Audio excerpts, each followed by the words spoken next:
Assalamualaikum warahmatullahi wabarakatuh. Nama saya Mahyuna, mahasiswa Unisi Fakultas Manajemen semester 6. Di sini saya akan menjelaskan tentang rekrutmen and selection. 1. Pendahuluan. Rekrutmen dan seleksi merupakan fungsi awal dan strategis dalam manajemen sumber daya manusia.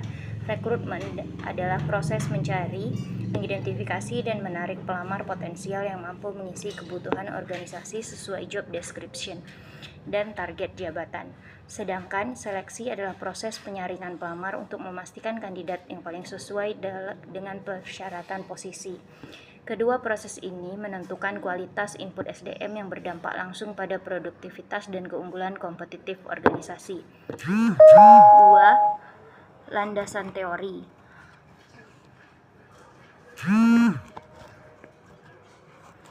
Teori RBV menyatakan bahwa karyawan adalah sumber daya berharga yang menciptakan keunggulan kompetitif jika direktur dan dipertahankan secara tepat. Karena itu, HRD berperan kunci menemukan the best and brightness melalui rekrutmen seleksi yang efektif.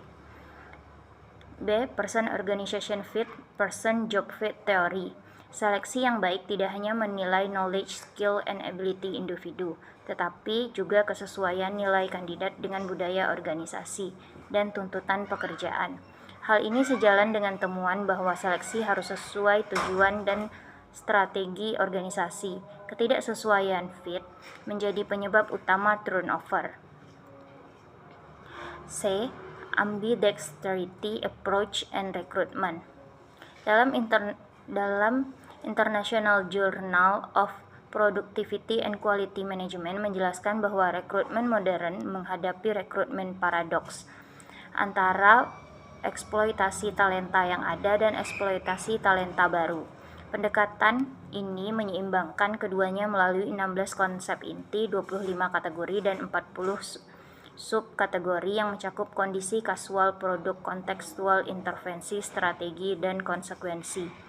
D. Objectivity versus subjectivity dalam seleksi. Escobedo Portillo dalam International Journal Social Science Perspective mengatakan bahwa proses seleksi sering berada di antara objektivitas dan subjektivitas. Meskipun alat seleksi seperti tes dan wawancara terstruktur tersedia, masih terjadi nepotisme, diskriminasi, hingga bias menampilkan fisik. Karena itu, penting menggunakan teknik yang tidak semata-mata mencari kejelasan objek dan realistis. 3. Proses dan praktek terkini. Rekrutmen berkembang dari metode konvensional seperti iklan outsourcing dan referensi ke rekrutmen online melalui telepon profesional.